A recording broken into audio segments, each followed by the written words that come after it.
22 जून को Delhi Mathura EMU shuttle में जुनैद के साथ क्या हुआ था?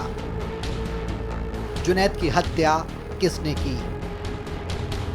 जुनैद के भाई को चाकू किसने मारा? दिल्ली मथुरा EMU शटल में जुनैद और आरोपियों के बीच में झगड़ा आखिर किस बात को लेकर हुआ था? इन सारे सवालों का जवाब हरियाणा पुलिस के साथ देश की जनता जानना चाहती थी और करीब 2 हफ्ते बाद ही इन सारे सवालों के जवाब मिल गए। अब तक की पूछताछ में उसने जुनैद को और उसके भाइयों को चाकू मारने की वारदात को स्वीकार किया है। इस आरोपी को आज हम अदालत में पेश करेंगे। इस मामले में टेस्ट आइडेंटिफिकेशन परेड के लिए आरोपी की जो कंसेंट है, जो एक कानूनी कार्रवाई है, उसके अंतर्गत माननीय अदालत द्वारा ली जाएगी। तो उसमें वो कंसेंट देता है या नहीं देता है, उसके अनुसार इसमें आगे लीगल प्रोसीडिंग्स होगी।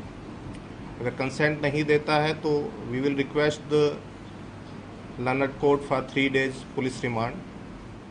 पुलिस रिमांड में पूछताछ के दौरान हमें उम्मीद है कि इस केस में जो महत्वपूर्ण तथ्य है वो पुलिस को पता लगेंगे और तफ्तीश और आगे बढ़ेगी। पुलिस के शिकंजे में चेहरे पर नकाब लगाए जुनैद मर्डर केस के इस मुख्य आरोपी को पुलिस ने वारदात वाली जगह से करीब 1000 किलोमीटर दूर महाराष्ट्र के धुले से गिरफ्तार कर लिया।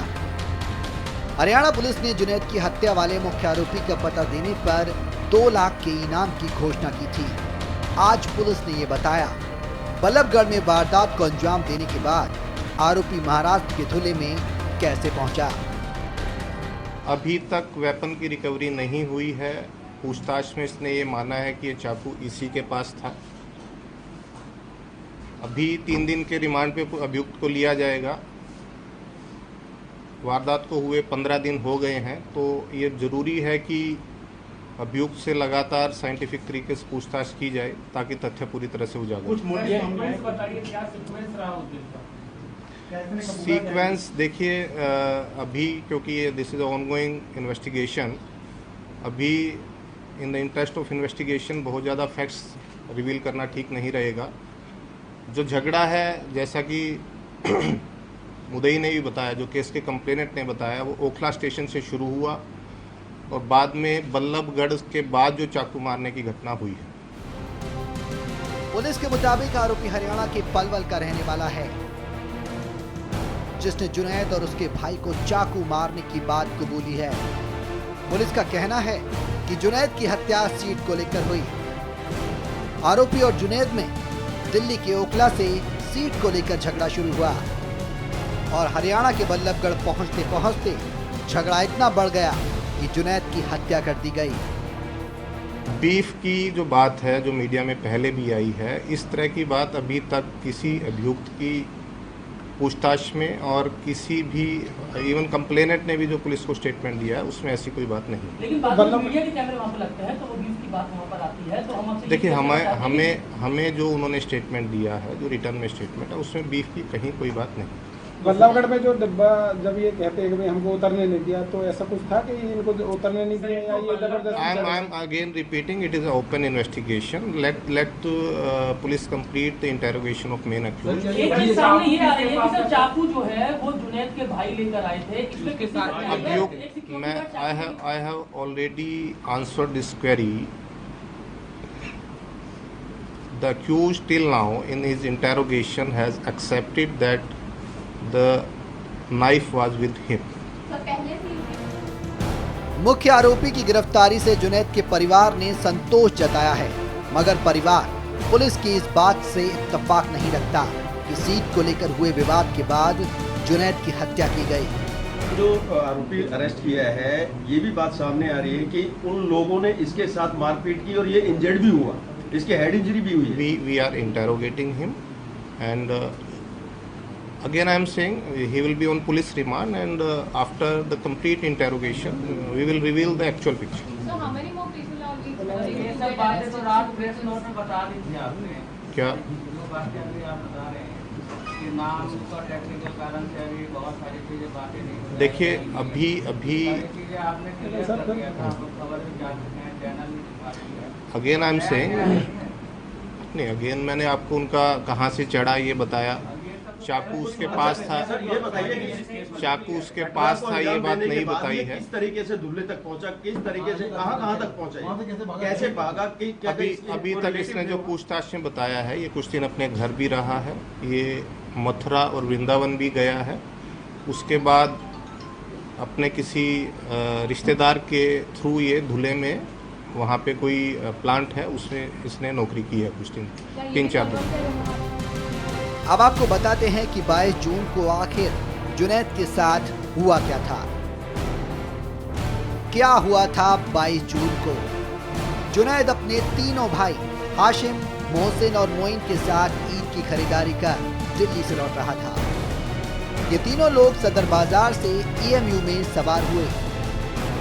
जिस डिब्बे में ये तीनों चढ़े उस वक्त उसमें भीड़ कम थी, इसलिए चारों लूडो खेलने लगे। तुगलकाबाद रेलवे स्टेशन पर इसी डिब्बे में 25 से 30 लोग चढ़े। 4-5 युवकों ने लूडो खेलने से मना करते हुए सीट छोड़ने को कहा। इसी बात पर इन चारों का उन युवकों से झगड़ा हो गया। दूसरे यात्रियों ने झगड़ा शांत कराया, मगर बल्लभगढ़ रेलवे स्टेशन पर इनके बीच फिर से झगड़ा हो गया। जब वो उतरने की कोशिश करने लगे तो उन युवकों में से एक ने चाकू निकालकर ताबड़तोड़ वार करने शुरू कर दिए।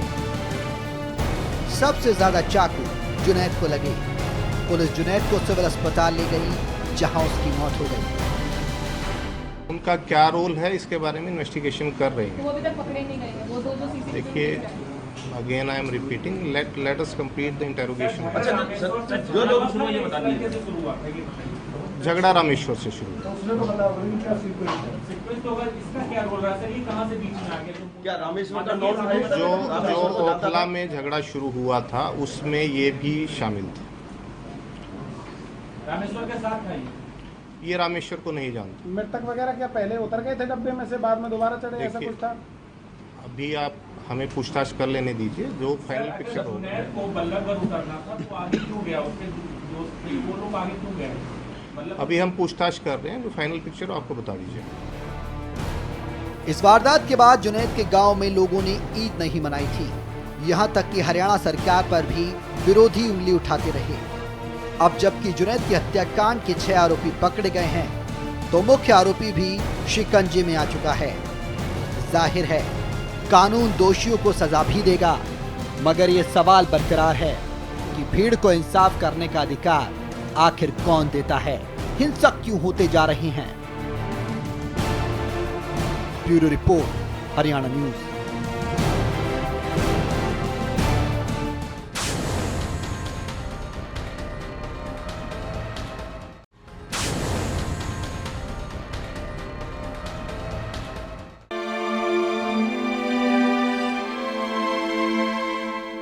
हरियाणा न्यूज ने गम में डूबे और खौफ से सहमे इस परिवार का गम साझा किया और जाना कि दर्द किसे कहते हैं। वो दर्द जो एक भाई ने भाई की आंखों में देखा जब वो मौत के दोराहे पर बड़ी बेबसी में खड़ा था। इस हत्याकांड के इकलौते चश्मदीद गवाह हाशिम से बातचीत की हरियाणा न्यूज की एग्जीक्यूटिव एडिटर प्रतिमा दत्ता ने। मानवता को शर्मसार कर देने वाली इस घटना की पूरी कहानी हमें हाशिम बताएंगे, क्योंकि ये उस वक्त मौजूद थे उस ट्रेन में भी और ये भाई भी हैं जुनैद के। हाशिम, क्या हुआ था उस वक्त? हम वापसी में सदर बाज़ार से बैठे थे ट्रेन में, तो ट्रेन खाली थी तो सीट पर हम बैठ गए। तो आम सामी होकर बैठ गए, दो बंदे इधर, 2 बंदे हम, 4 थे। तो जब बैठ गए तो एक ट्रेन चली तो थोड़ी दूर वहाँ से एक बुज़ुर्ग आया, 80 साल की उम्र होगी उसकी। तो उसने कहा बेटे मुझे सीट दे दो। तो जुनैद ने उसके लिए सीट दे दी थी। तो सीट दे दी थी तो वहाँ से ट्रेन चली पड़ी। तो वहाँ से जब ओखला तक आई ट्रेन, तो ट्रेन बुक हो गई थी वहाँ तक ट्रेन। तो ओखला से 20-25 बंदे चढ़े, तो उन्होंने धक्का मुक्की चालू कर दिए। तो जुनैद के भी धक्का लगा। तो हमने किया भाई धक्का क्यों मार रहे तुम? तो उसने मेरे सर पर टोपी देख के कहा तुम मुसलमान हो, मुल्ले हो, कटल्ले हो, बीफ खाते हो और देशद्रोही हो और पाकिस्तानी हो, ऐसे लफ्ज़ बोले और सर पे से टोपी फेंक के मारी उसने और दाढ़ी पकड़ने की भी कोशिश की उसने। फिर मारपीट चालू कर दी उन्होंने। 10-15 बंदों ने हमको मारा था। तो वहाँ से 15 लोग कौन थे? क्या वो एक पूरा गुट था? वो सब एक साथ थे लोग? वो 20-25 बंदे एक साथ चढ़े थे। तो जैसे ही उसने कहा बीफ खाते हैं ये, तो वो 10-15 बंदे और चढ़ गए मारने के लिए। तो उन्होंने मारा पीटा, बहुत मारा उन्होंने। तो तुगलकाबाद तक हम पीटते हुए लाए। तो तुगलकाबाद हमने फ़ोन किया भाई के पास सामान लेने के लिए और हेल्प के लिए आ जाओ। तो भाई जैसे बल्लगढ़ ट्रेन रुकी, भाई जैसे ट्रेन में चढ़ा तो उसको भी अंदर खींच लिया। हमको तो उतरने नहीं दिया, हमको तो पकड़ ही रखा था उन्होंने। तो जैसे भाई चढ़ा ट्रेन में उसको भी अंदर खींच लिया और उसको भी मारा पीटा। जैसी ट्रेन बल्लगढ़ से चली वहीं से चाकू मारना चालू कर दिया। तो चाकू उनके पास पहले से ही थे? शायद पहले से ही होगा, क्योंकि वहाँ जो बंदा था वहाँ वो भी पीट रहा था, पीटने वाला वो भी था, जिसने चाकू चलाया वो ही पहले से ही मौजूद था वहाँ पे। तो वहाँ से जब ट्रेन चली, वहाँ से जब बल्लगढ़ से आसावटी तक चाकू मारते हुए गए। तो आसावटी जैसी ट्रेन रुकी, उसने जो मेरे दो भाई थे घायल हो गए थे, उनके दिल में ये हो गया था ये तो मर गए, तो उन्होंने फेंक दिया था ट्रेन से। तो वहाँ से आसावटी जैसी ट्रेन रुकी, उन्होंने फेंक दिया, वो पिछली तरफ उतर गए, हम पिलट। तो कोई दूसरा पैसेंजर ट्रेन में नहीं था? कोई दूसरे लोगों ने रोकने की कोशिश नहीं की इसको? वहाँ से जब चले तो ओखला से 20-25 बंदे थे वो, लेकिन बल्लगढ़ से पूरा डब्बा एक हो गया था। उन्होंने ये मुसलमान हैं, बीफ खाते, मारो इनको, ये देशद्रोही हैं, सबों ने हमको मारा था। शायद जिस गैर मुस्लिम ने किसी के मुसलमान के ऊपर हाथ नहीं छोड़ा, उसने हमारे ऊपर हाथ छोड़ा था। तो आप ये कह रहे हैं कि विवाद इस बात को लेके हुआ, उन्होंने गाली गलौज की, उन्होंने कहा बीफ खाते हैं, आप देशद्रोही हैं। सीट को लेकर विवाद हुआ था या बीफ को लेकर विवाद हुआ था?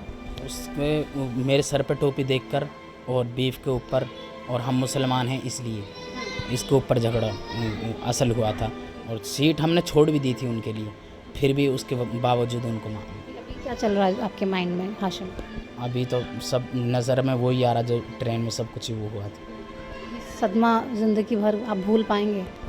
मुझे तो नहीं लगता जैसे मैं भूल पाऊँ। परिवार की स्थिति भी हम देख रहे हैं इस वक्त बहुत नाजुक है। आपकी अम्मी भी कुछ कहने के लिए तैयार नहीं है, बेसुध हैं। क्या लगता है ये सब जख्म भर पाएंगे कभी? मुझे तो नहीं लगता। तमाम जो यहाँ पहुँच रहे हैं आपके पास नेता मदद के लिए हाथ बढ़ा रहे हैं, लेकिन कहीं ना कहीं आप जो कह रहे हैं वो बात अलग है और वो लोग जो कह रहे हैं बात बिल्कुल अलग है। दबाने की कोशिश हो रही है, आप कह रहे हैं शायद ऐसा किया जा रहा है। ऐसा होना चाहिए, नहीं होना चाहिए, आप क्या चाहते हैं? हम यही चाहते हैं उनको पकड़ा जाए और सख्त सज़ा दी जाए, बस। सरकार और पुलिस को कुछ कहना चाहेंगे? और कुछ नहीं, तकलीफ़ हो रही। दोषियों को पकड़ना चाहिए सरकार, बस। चलिए उम्मीद करते हैं आप जल्दी से ठीक हो जाएं। हालांकि जो ज़ख्म हैं उनको भरने में बहुत समय लगेगा, लेकिन अभी हाशिम भी ज़्यादा कुछ कहने की हालत में नहीं है। लेकिन उन्होंने बयां किया कि उस ट्रेन की बोगी में आखिर हुआ क्या था, कितने लोग थे और उन सब लोगों ने मिलके कैसे इनको मारा, इनके साथियों को मारा, और मदद के लिए एक भी हाथ आगे नहीं आया, जिससे शर्मनाक बात शायद हो नहीं सकती। Crime desk, Haryana news.